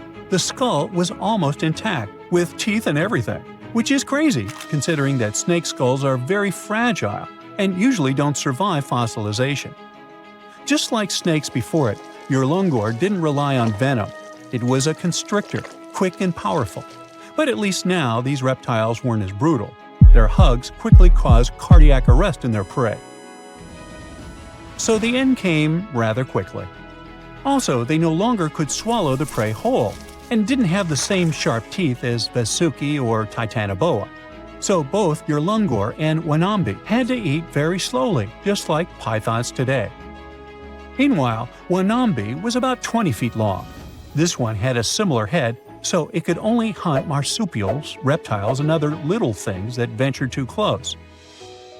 Wanambi's domain was the waterhole. It lay coiled in the shade, motionless, its body blending seamlessly with the dusty earth. If kangaroos and wallabies cautiously approached to drink, they wouldn't even notice the predator until it was too late. The Wanambi snakes lingered in Australia for millions of years. Even when the climate and ecosystem changed, it didn't bother these guys. In fact, they thrived in Australia's cooler, drier regions. Yet, even giants fall. Time moved on, the earth cooled even more, and nature began to change. Wanambi managed to last up to around 50,000 years ago, and could have lasted longer if it wasn't for humans. The same Aboriginal Australians who once feared Wanambi eventually spelled the end for the snake. All these years of being the apex predator, only for the little apes to hunt you into extinction. But that's how evolution goes. Eventually, all the giant snakes disappeared, leaving behind only their fossils and stories like this one. Well, there you are. The sun is scorching, you're thirsty. All you can think about is water and ancient bones under your feet. You're wandering through the Sahara, the largest hot desert on Earth. Right now, you're crossing a stretch of sand called Whale Valley. And all over these 75 square miles of land, fossils cover the ground so thickly that you can't help but step on them. Paleontologist Hesham Salam says it's an unusual picture in this place. The bones are poking right out of the cliffs, as if they're calling to you to come check them out. You can spot ribs scattered all over the place. Look at these vertebrae. They're giant. Ooh, the creature they once belonged to must have been up to 65 feet long. The fossils show that the animal had a streamlined body like today's whale, but still had features like hind legs and feet. For scientists, it means a very exciting thing. They might have discovered a fully intact skeleton of a prehistoric whale. It was an animal that lived in this area when Egypt was underwater. You see, today, the Valley of the Whales is the world's largest ancient whale graveyard. You're likely wondering what marine animals are doing in a desert more than 100 miles away from the nearest coast. Well, millions of years ago, this desert was at the bottom of a massive ocean called the Tethys, which stretched from Europe to India. When sea levels dropped, the ocean left behind a seabed covered with fossils. And today, the fossils of some of the earliest known whales rest here, which gives researchers a peek into how today's massive ocean whales may have evolved. The fossils here are super detailed, even with some stomach contents still intact. Uh-oh. Scientists have also found fossils of ancient sharks, crocodiles, and turtles, helping to recreate what this marine world looked like millions of years ago. Now, the first whale bones were discovered in 1902, but it wasn't until the 1980s that people really started to explore the area, only when access to this area became better. Sadly, some fossils had been taken away by collectors before the site turned into a protected area. Most of the fossils are just under the surface, slowly revealed by erosion. Whale Valley gives us an amazing glimpse into millions of years of ancient coastal marine life. But let's move further. Ancient whale fossils aren't the only discovery you're going to make today. For over 150 years, scientists have been puzzled by a strange creature that lived millions of years ago. But now, thanks to some amazing fossils found in Morocco, they've finally figured it out. Look at them. These creatures are called blah blah blah. Nah, I'm kidding. Stylophorans. They look like flattened armor with a long arm sticking out. Researchers discovered these creatures in 2014 and were shocked. The fossils dated back around 478 million years. They found around 450 specimens, and to their surprise, some even had soft tissues preserved, which is super rare. Before this, they only knew stylophorans from their hard parts. Originally, scientists thought these creatures were good old echinoderms, animals like sea urchins and starfish. But new discoveries prove that they had a core body and feeding arm similar to modern starfish, complete with a water vascular system to help them move and eat. This finding ends a long debate about where stylophorans fit in the animal family tree. Now we know they're related to echinoderms, but are more advanced because they don't have the typical 5-ray symmetry. Ooh, come here and look at this giant fossil. It was found in the Sahara and gave scientists new insights into the Spinosaurus, the largest carnivorous dinosaur we know about. These 95 million-year-old remains also confirm that it was the first known swimming dinosaur. The Spinosaurus had flat paddle-like feet and nostrils on the top of its crocodile-like head, perfect for staying underwater. It was a pretty weird dinosaur with a long neck, trunk, tail, and a 7-foot sail on its back, so it must have spent a lot of time in the water. At over 50 feet long, Spinosaurus might have been even larger than T-Rex. The first Spinosaurus remains were discovered about 100 years ago in Egypt, but only this new fossil, found in Morocco, helped scientists reconstruct this dinosaur for the first time.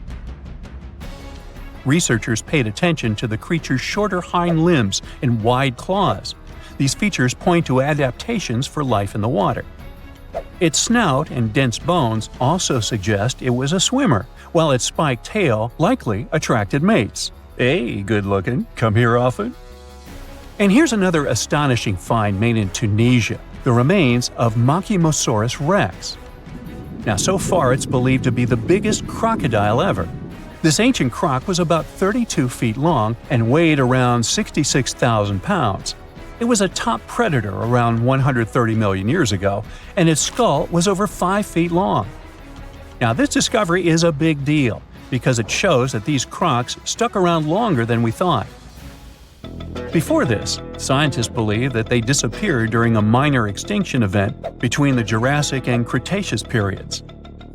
Now, let's go back to the fact that the Sahara was once underwater, and some of the largest sea creatures ever lived there. A study published in the Bulletin of the American Museum of Natural History speaks about an ancient body of water called the Trans-Saharan Seaway. It existed between 150 million years ago, covering parts of Western Africa. Scientists spent 2 decades trying to recreate this prehistoric underwater world. They found it was warm and shallow, home to some pretty terrifying creatures, including 5-foot-long catfish and 40-foot-long sea snakes. Yikes! The seaway was cut off from larger oceans for long stretches, which may have helped these predators grow larger because resources were always available. It's a classic case of evolution at work, leading to what scientists call gigantism in isolated environments. But all that water didn't just disappear with no trace. Under the sands of the Sahara, scientists have discovered a massive ancient lake, which they're calling a mega-lake. Makes sense? This lake formed around 250,000 years ago when the Nile River flooded the eastern Sahara. At its biggest, this lake covered over 42,000 square miles. It's about half as big as Kansas. They also found evidence of a smaller lake, 93 miles west of the Nile, at a slightly lower level and covering 18,600 square miles. All of this adds to growing evidence that once, North Africa had many lakes that might have created migration routes, helping early humans move across the continent. Now, in the Sahara, you can find not only fossils of bizarre animals. In May 2020, some weird rocks with greenish crystals were discovered in a sandy region in southern Algeria's Sahara Desert.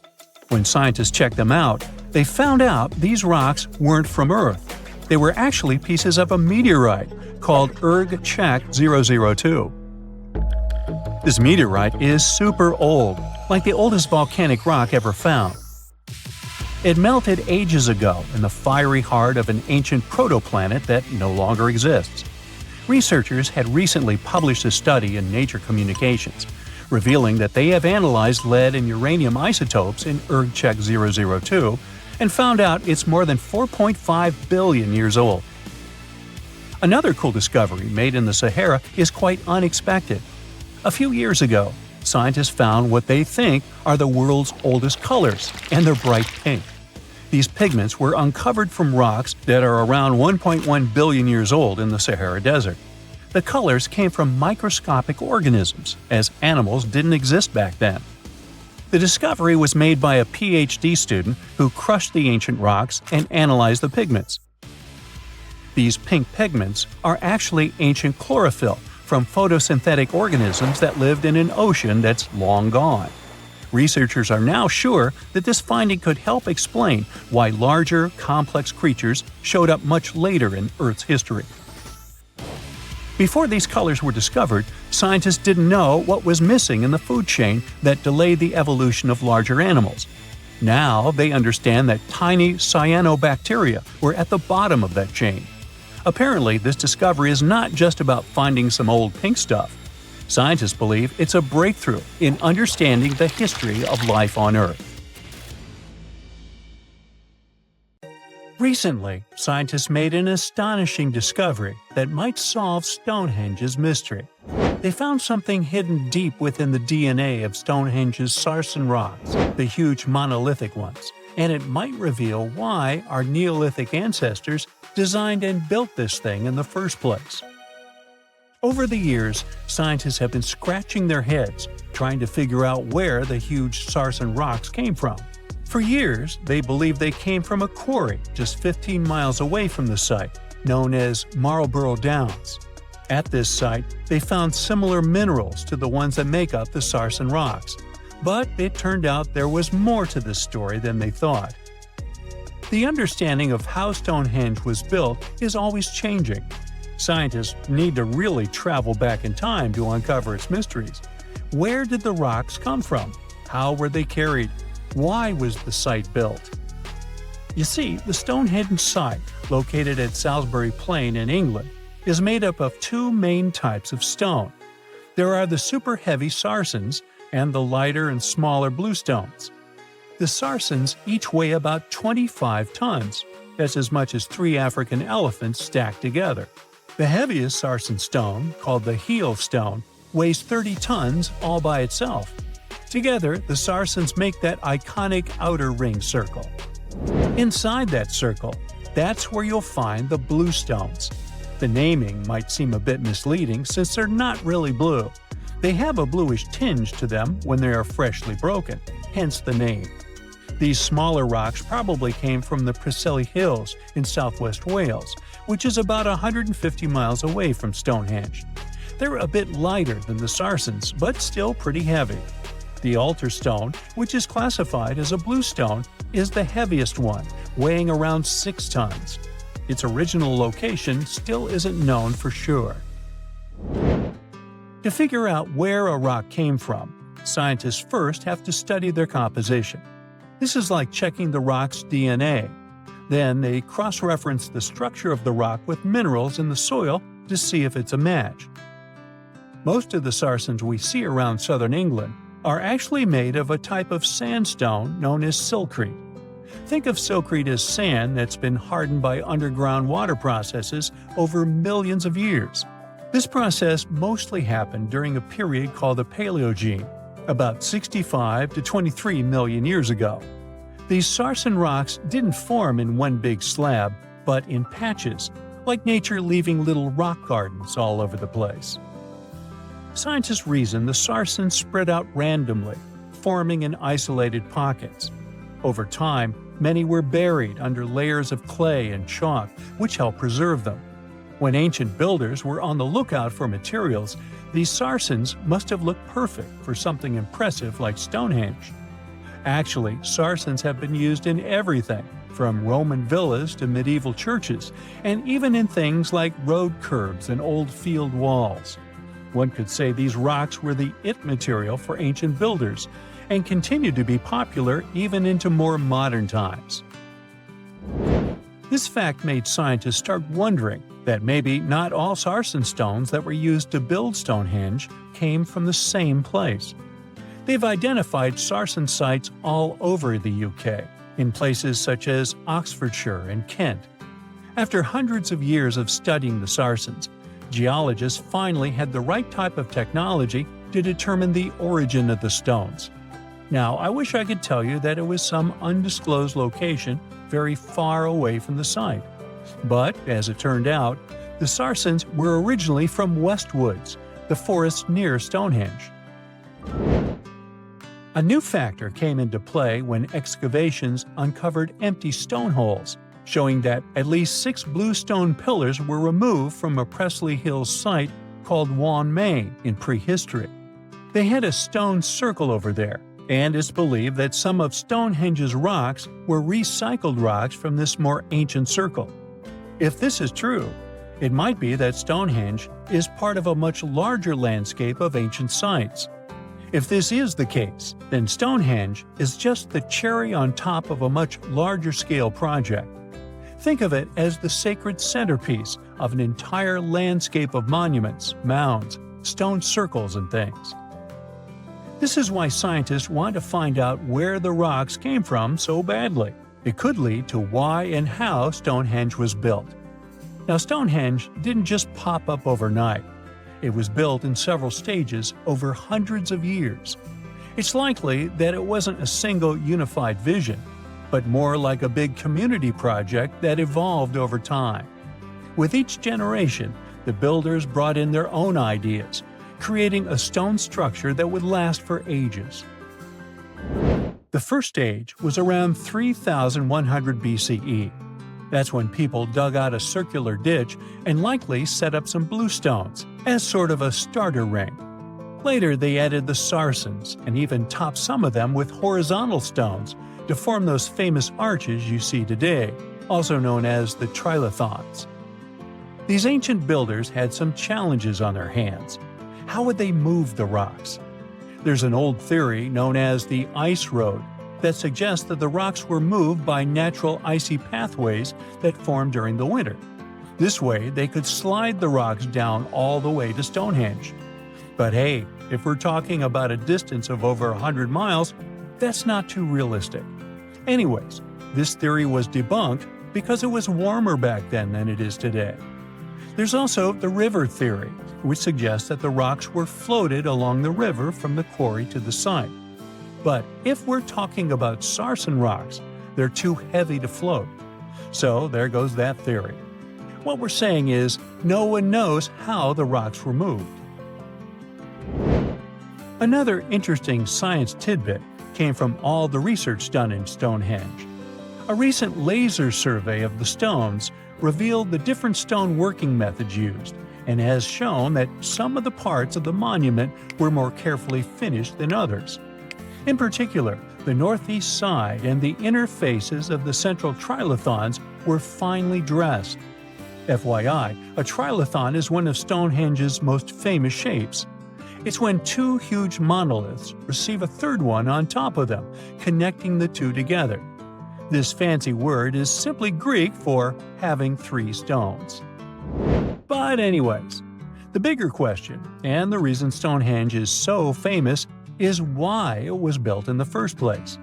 Theories are all over the place, and some sound like they're straight out of a sci-fi show. So here's a rundown of the most popular ideas. There's, of course, the solar calendar theory. This one supposes that the stones are aligned with the movements of the sun, especially during the summer and winter solstices. During the summer solstice, the sun rises to the left of the heel stone, that's the lone stone outside the main circle, lighting up the entire monument. Some say it's the ancient version of a calendar, marking the year's longest and shortest days. Some archaeologists think Stonehenge might have been an ancient healing center. Pieces of bluestone have been found chipped away, possibly by people who believed they had healing powers. The theory goes that people traveled from all over to come to Stonehenge in hopes of a cure for whatever was ailing them. There's also some speculation that Stonehenge was the place to be. Think of it as an ancient gathering spot. Some evidence suggests that communities from distant areas traveled to Stonehenge for gatherings, feasts, and ceremonies. Studies of bones found near the site show they came from all over Britain, making it a sort of prehistoric meetup location. These ominous rumbling sounds, the ground shaking under your feet. Wait a minute, that's my tummy. Or it might be Washington State's Mount Adams waking up. It's the largest volcano in the state by both area and volume, and it's recently started to show signs of life after staying silent for thousands of years. Scientists have noticed an alarming uptick in seismic activity around the mountain. And since the last eruption here happened between 3,800 and 7,600 years ago, humanity was still in the Stone Age at that time. This sudden chattiness has scientists, let's say, curious. The U.S. Geological Survey has hurriedly installed temporary seismic stations around Mount Adams to keep an eye on the situation. At the same time, they reassure the public there's no need to panic. Mount Adams doesn't reach the height of the better-known Mount Rainier, and still it covers a massive area, making it Washington's largest active volcano. Interestingly, records show that before September of this year, Mount Adams had experienced an average of just one small earthquake every 2 to 3 years since 1982. And then, the Cascades Volcano Observatory and the Pacific Northwest Seismic Network detected a staggering 6 earthquakes in just 1 month, September. These quakes were all rather tiny, with magnitudes ranging between 0.9 and 2 on the Richter scale. It means they were so weak you wouldn't feel them at the surface. Plus, satellite imagery confirmed there was no ground deformation in the area. Now, at the moment, the USGS keeps Mount Adams alert level at green or normal, so we shouldn't worry about the ground opening and swallowing towns and cities. But the most recent seismic blips have encouraged the agency to install additional equipment for more precise monitoring. Such an expanded network will help scientists notice even the smallest earthquakes, which will help them understand what's happening under Mount Adams. This extra equipment might also shed light on whether this recent activity is a signal of future eruptions or just a random anomaly. If Mount Adams eventually erupted, it would likely produce slow-moving lava flows rather than explosive eruptions like Mount St. Helens. After all, past eruptions have only led to lava flows that travel just a few miles from the volcano. So that's not what we'd need to worry about. A much more dangerous thing would be lahars. These are mud flows that can happen when volcanic ash, rock, and melted ice mix during eruptions. Lahars have occurred near Mount Adams without even eruptions. Rock, weakened by hydrothermal processes at the volcano's summit, suddenly broke loose, creating fast-moving, destructive mud flows. Exactly for this reason, the USGS categorizes Mount Adams as a high-threat volcano. While it doesn't erupt frequently, it still poses serious risks to nearby settlements.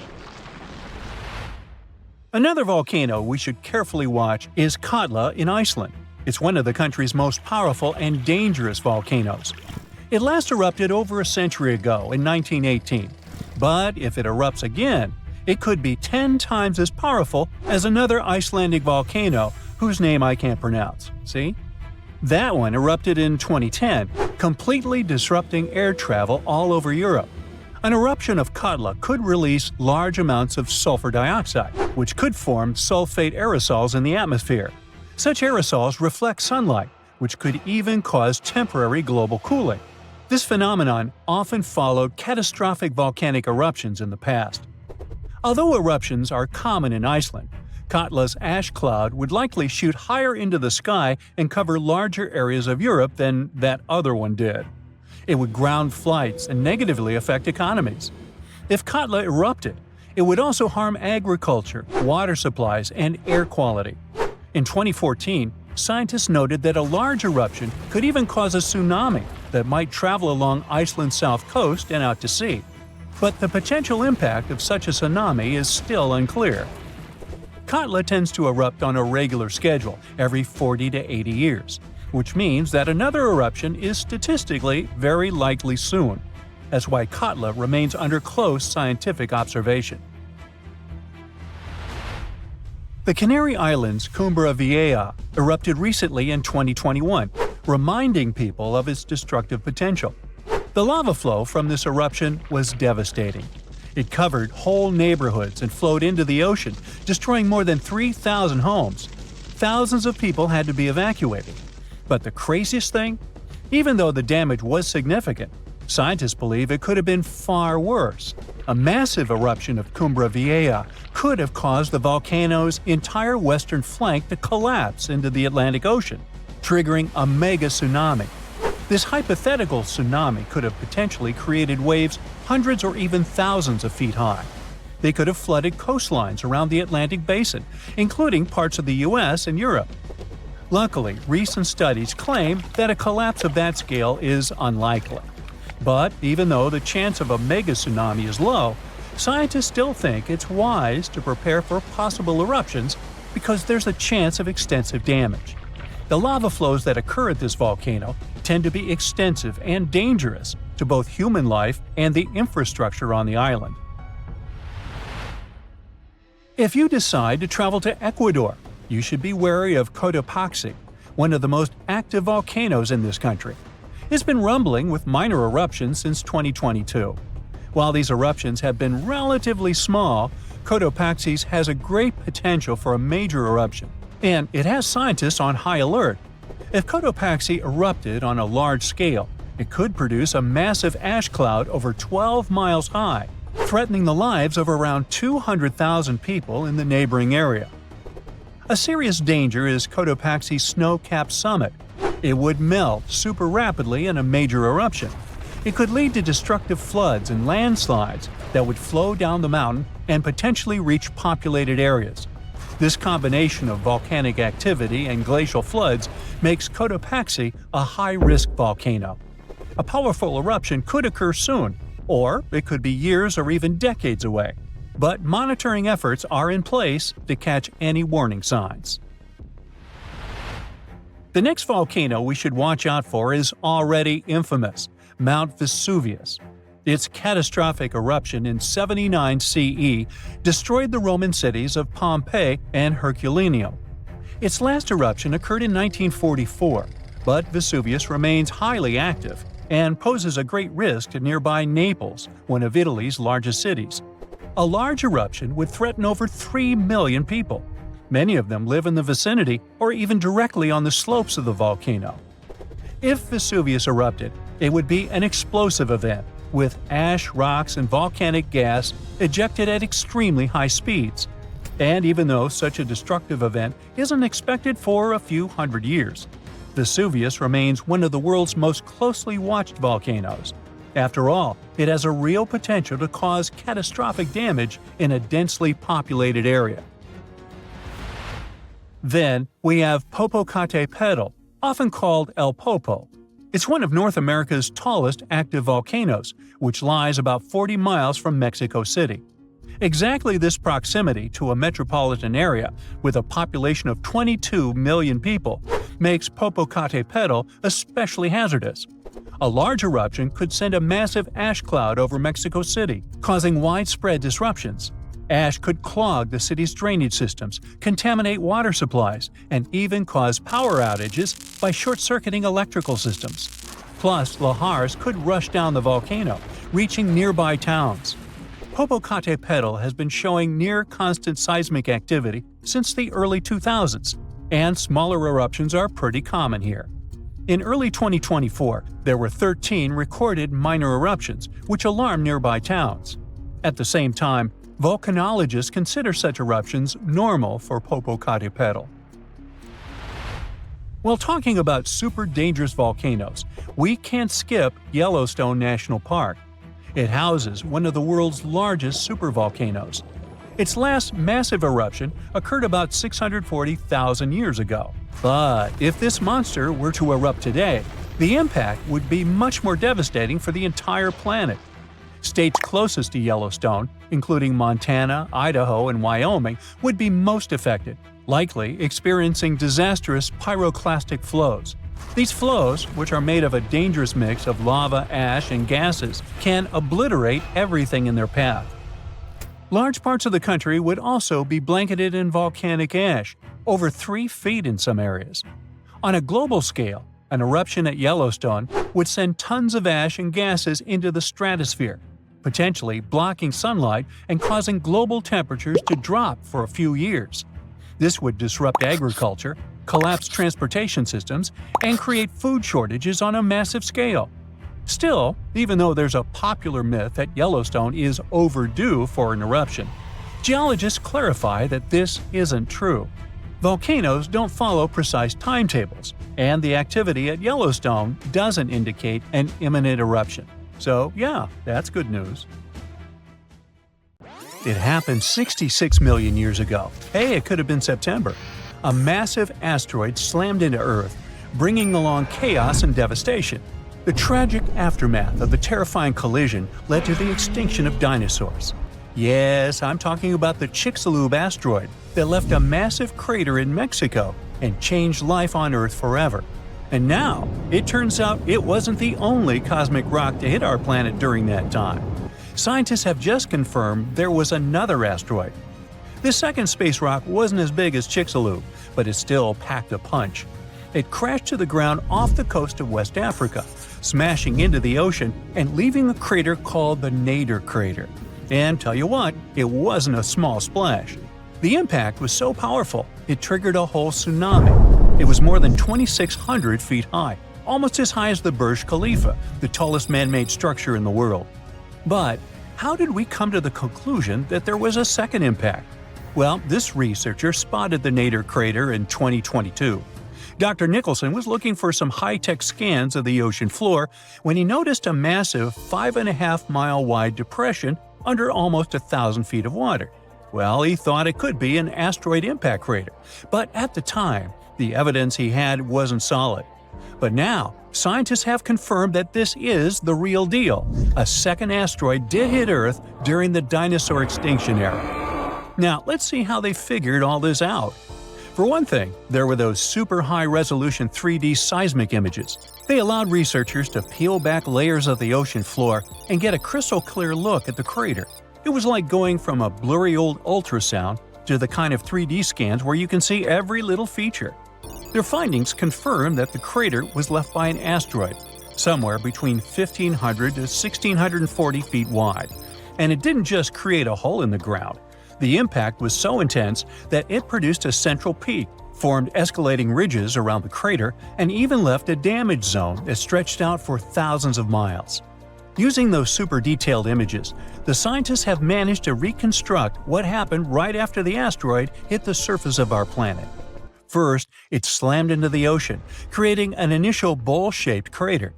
As the shockwave spread, the seabed was shaken so violently that it triggered landslides, and the soft sediment surrounding the crater collapsed inward, creating a noticeable brim.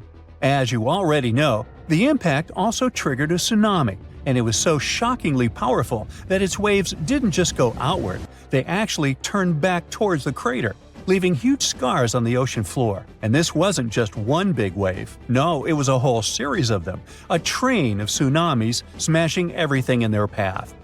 Now, this second asteroid impact is a huge deal for scientists.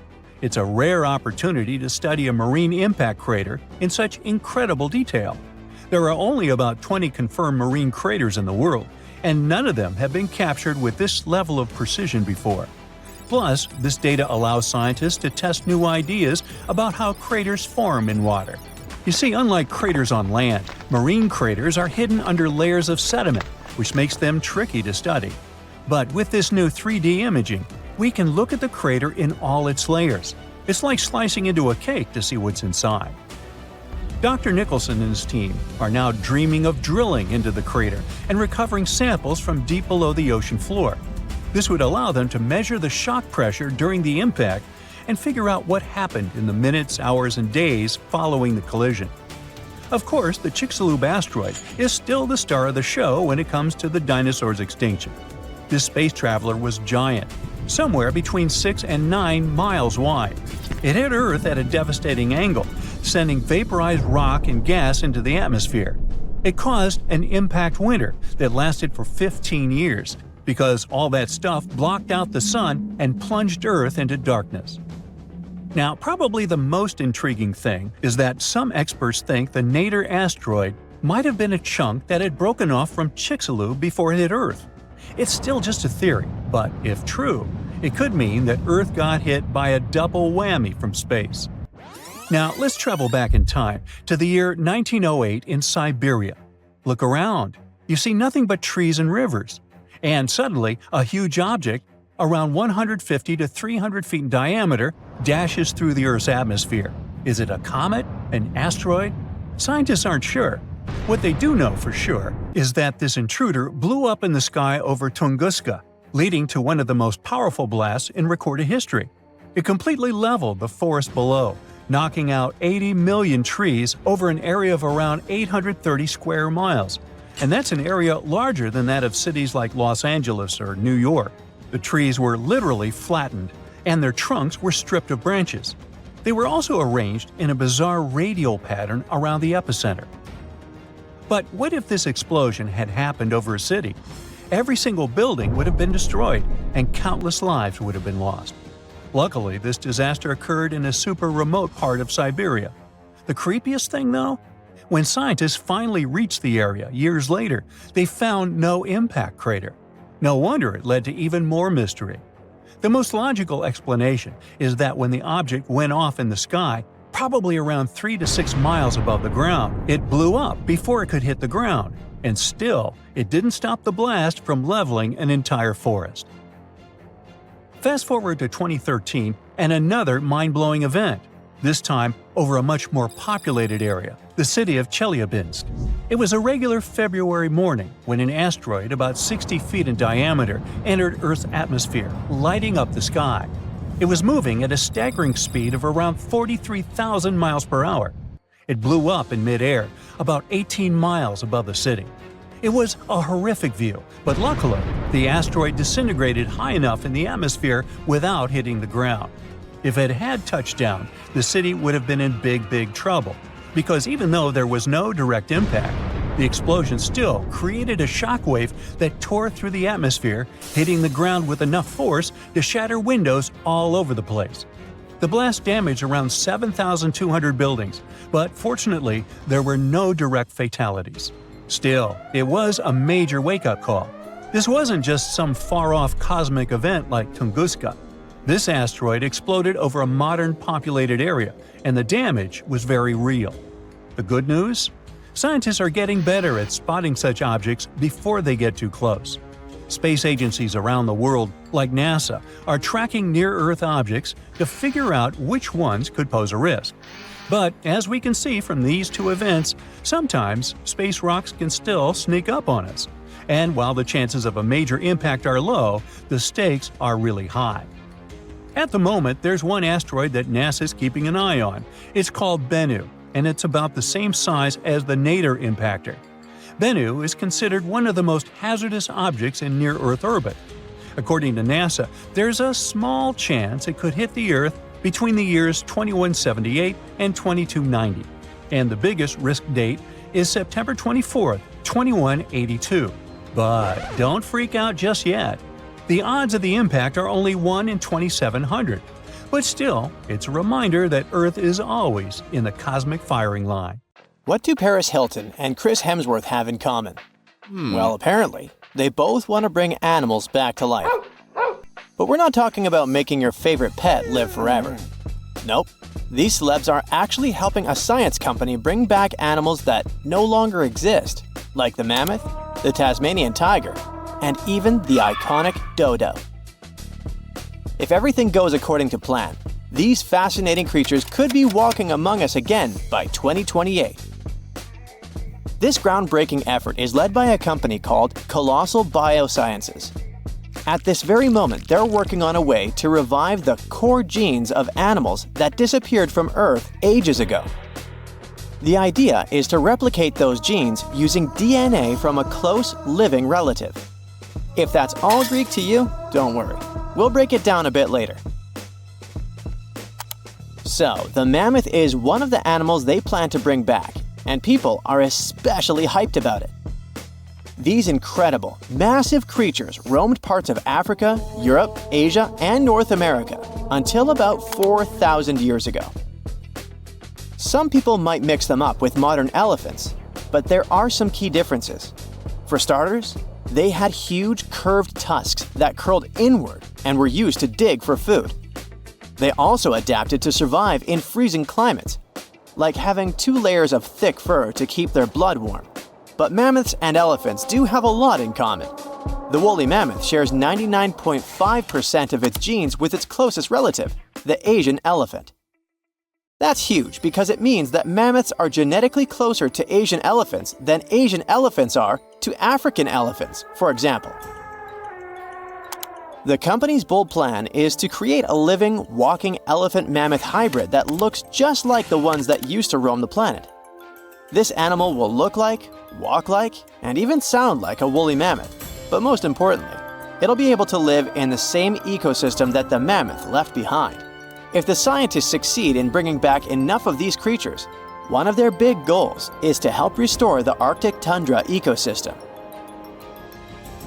But how do they actually plan to create the mammoth? Here's their plan. First, they need to find well-preserved samples of woolly mammoths in places like Alaska, for example. Then they'll need to sequence the mammoth's genome and the genome of its closest relative, the Asian elephant. The next step is to identify the important genes that made the woolly mammoth perfectly adapted to cold temperatures, like its shaggy hair, curved tusks, and dome-shaped cranium. In other words, they need to identify which genes make the mammoth, well, the mammoth. Now comes the interesting part.